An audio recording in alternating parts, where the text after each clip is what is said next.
시편 102편 12절에서 28절까지 말씀입니다. 시편 102편 12절로 28절까지 말씀.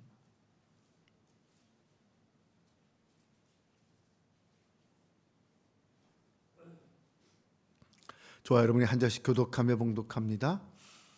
여호와여, 주는 영원히 계시고 주에 대한 기억은 대대에 이르리리다. 일어나사 시온을 긍휼히 여기시리니 지금은 그에게 은혜를 베푸실 때라. 정한 기한이 다가옴이니이다. 주의 종들이 시온의 돌들을 즐거워하며 그의 티끌도 은혜를 받나이다. 이에 문나라가 여호와의 이름을 경외하며 이 땅의 모든 왕들이 주의 영광을 경외하리니 여호와께서 시온을 건설하시고 그의 영광 중에 나타나셨음이라. 여호와께서 빈궁한 자의 기도를 돌아보시며 그들의 기도를 멸시하지 아니하셨도다. 이 일이 장래 세대를 위하여 기록되리니 창조함을 받을 백성이 여호와를 찬양하리로다. 여호와께서 그의 높은 성수에서 굽어보시며 하늘에서 땅을 살펴보셨으니 이는 갇힌 자의 탄식을 들으시며 죽이기로 정한 자를 해방하사 여호와의 이름을 시온에서 그의 예루살렘에서 선포하게 하려 하심이라. 그때에 민족들과 나라들이 함께 모여 여호와를 섬기리로다. 내 힘이 중도에 세약하게 하시며 내 날을 짧게 하셨도다. 나의 말이 나의 하나님이여, 나의 중년에 나를 데려가지 마옵소서. 주의 연대는 대대에 무궁하나이다. 주께서 옛적에 땅에 기초를 놓으셨사오며 하늘도 주의 손으로 지으신 바니이다. 천지는 없어지려니와 주는 영존하시겠고 그것들은 다 옷같이 낡으리니 의복같이 바꾸시면 바뀌려니와 주는 한결같으시고 주의 연대는 무궁하리이다. 다 같이 봉독합니다. 주의 종들의 자손은 항상 안전히 거주하고 그의 후손은 주 앞에 굳게 서리이다 하였도다. 아멘. 할렐루야. 오늘도 주님이 우리와 함께 하시는 줄로 믿습니다. 그 주님이 주시는 위로와 평강으로 승리한 하루 되시기를 주님의 이름으로 축원합니다. 고난의 상황이 오면 사람은 누구나 기도합니다. 그런데 무엇을 기대하며 기도할까요? 만약 고난 중에 드리는 기도의 목적이 고난이 사라지거나 아니면 고난의 원인인 대적이 제거되는 것이라면 사실 우리의 신앙은 여전히 어린아이 수준에 머무는 것입니다. 진정한 기도는 하나님을 만나는 것이 목적이어야 합니다. 시편 102편에서 시인은 고난 가운데 하나님 앞에 탄식하고 괴로워하고 있습니다. 지금 자신이 처한 상황이 얼마나 힘든지 그것을 탄식하며 호소합니다. 그런데 그의 기도는 이 탄식으로 끝나지 않습니다. 눈물 흘리는 그 고통스러운 상황에서도 하나님의 진노를 받아서 하나님으로부터 버림받은 것 같은 그런 상황 속에서도 그는 다시 그 하나님을 찬양하고 있습니다. 여러분은 환난이 닥쳐왔을 때 그 고통 중에도 괴로워할 때도 하나님을 찬양하십니까? 오늘 18절 말씀을 보면 이 일이 장래 세대를 위하여 기록되리니 창조함을 받을 백성이 여호와를 찬양하리로다 라고 고백합니다. 지금 시인은 하나님의 살아계심과 그분이 베풀어 주실 그 은혜를 확신하면서 자신이 어떻게 그 고난 중에서 하나님의 은혜를 경험하며 그 고난을 헤쳐나왔는지, 다시 일어날 수 있었는지, 앞으로 자신이 경험하게 될 그 모든 상황들을 기록하여서 후손을 위해서 남겨주겠다. 그래서 모든 사람이 다 하나님을 찬송하게 만들겠다. 이렇게 고백하고 있습니다. 어떻게 시인은 고난 중에도 하나님을 그렇게 찬양할 수 있었을까요? 고난 중에 그가 만난 하나님은 어떤 하나님일까요? 첫 번째로 그는 자신을 긍휼히 여기시는 하나님을 만났습니다. 11절까지 말씀은 고난 중에 탄식하는 시인에 대한 시인의 그 탄식에 대한 이야기가 나옵니다. 그런데 12절을 시작하면서 시인은 여호와는 영원히 계시다, 주에 대한 기억은 대대에 있다, 이렇게 고백합니다. 그러면서 13절에 그는 이렇게 고백합니다. 주께서 일어나사 시온을 긍휼히 여기시리니 지금은 그에게 은혜를 베푸실 때라, 정한 기한이 다가오미니이다. 이제는 하나님의 은혜가 임할 때가 되었습니다. 이제는 우리를 긍휼히 여기실 때가 되었습니다 라고 말합니다. 지금 시인은 하나님의 은혜와 긍휼을 확신하고 있는 것입니다. 지금까지는 고통 중에 신음하고 있었지만 결국은 하나님은 당신의 백성들을 긍휼히 여기실 것이고 은혜를 베푸실 것입니다 라고 확신하면서 하나님을 찬양하기 시작한 것입니다. 그가 믿고 고백하는 하나님은 죄인인 우리를 긍휼히 여기시는 하나님, 그런 우리를 용서하시고 다시 품어주시는 그 하나님을 그는 고백합니다. 맞습니다. 우리가 때로는 죄 때문에 환난 당할 수 있습니다. 고난 당할 수 있습니다. 그런데 하나님은 그런 우리들도 우리를 향하여 긍휼히 여겨 주십니다. 고통 중에 헤매고 있는 우리를 품어 주십니다. 여러분, 탕자를 한번 생각해 보십시오. 아버지를 떠나서 탕자는 허랑방탕하며 자신이 받은 재산을 다 허비하고 돌아옵니다. 그때 아버지는 어떻게 합니까? 맨발로 뛰어가서 아들을 끌어안고 집으로 데려옵니다. 그리고 잔치를 벌이고 가락지를 끼워줍니다. 이 아버지의 마음이 바로 우리 하나님의 마음이라는 것이죠. 바벨론 포로에서 돌아온 이스라엘 백성들, 그들은 자신이 만나고 경험한 하나님이 어떤 분인지를 이렇게 고백했습니다.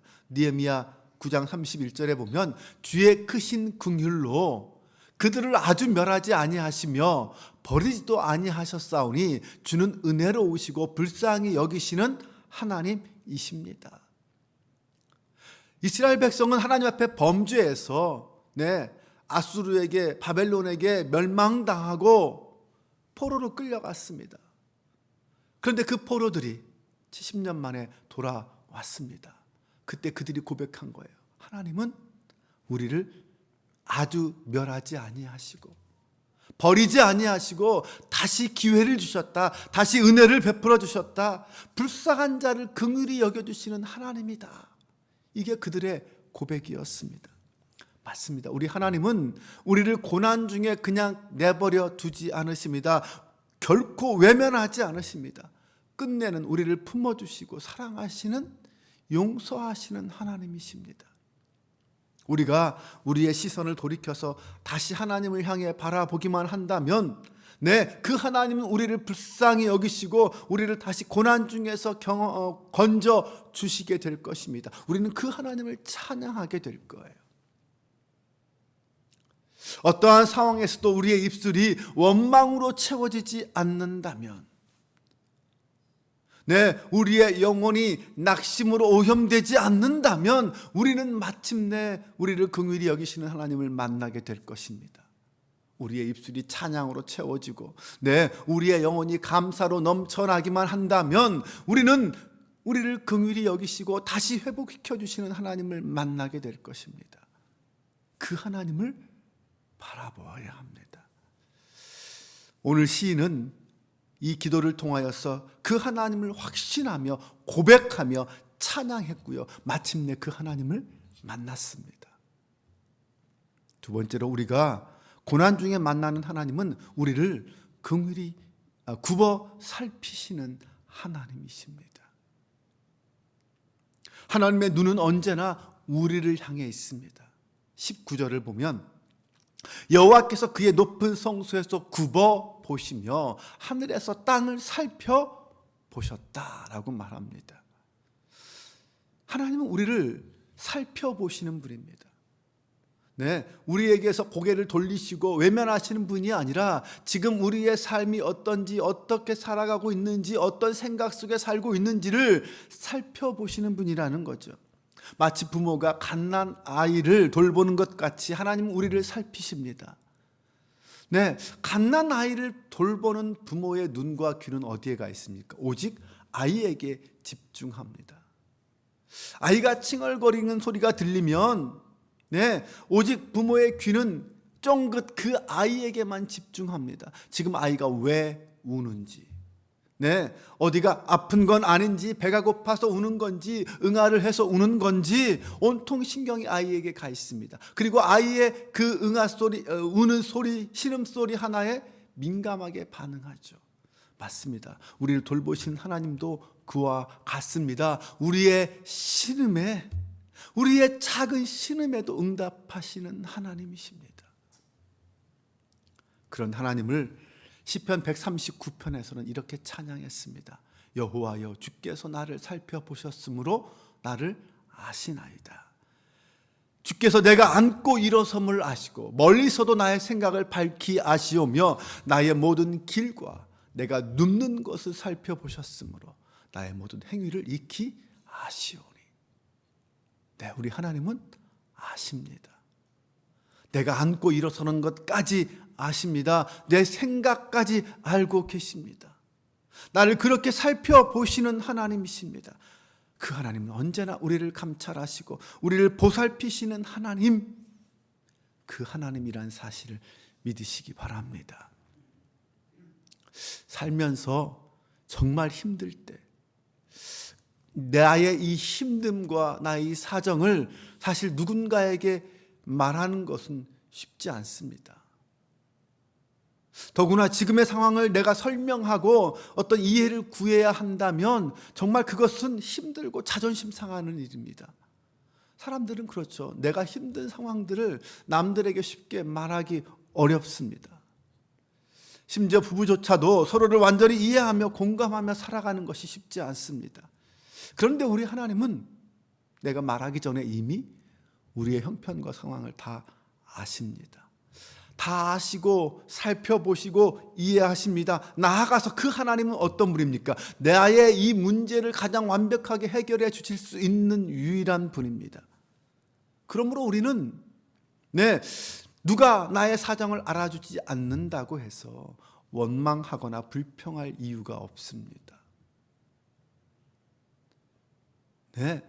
내 주변에 어떤 누구도 나를 알아주지 않는다 하여도 우리 하나님은 나를 알아주십니다. 이미 알고 계십니다. 그러므로 우리가 고난 중에 가장 먼저 해야 할 일이 있다면 그것은 바로 나를 살피시고 나를 도와주시는 그 하나님을 믿고 그 하나님 앞에 나아가 그분을 찬양하는 것입니다. 그때 우리는 그 하나님이 주시는 선하신 간섭을 경험하게 될 것입니다. 우리는 하나님이 우리를 불쌍히 여기시고 우리를 굽어 살피시며 마침내 당신의 뜻에 따라 우리를 선한 길로 인도하신다는 사실을 확신합니다. 믿습니다. 이것이 바로 성도의 믿음입니다.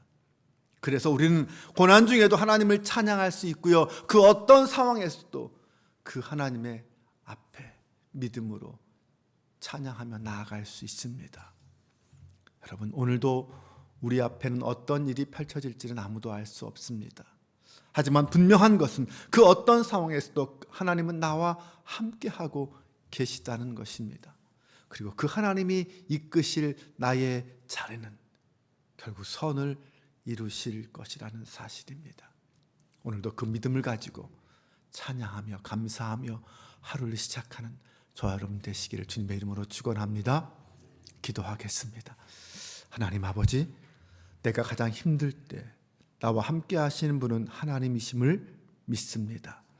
내가 인생의 밑바닥에 처할 때 나를 건지시고 구원하실 분은 하나님 한 분뿐임을 믿습니다. 사랑의 하나님, 오늘도 나의 신음소리에 귀를 기울여 주심을 믿습니다.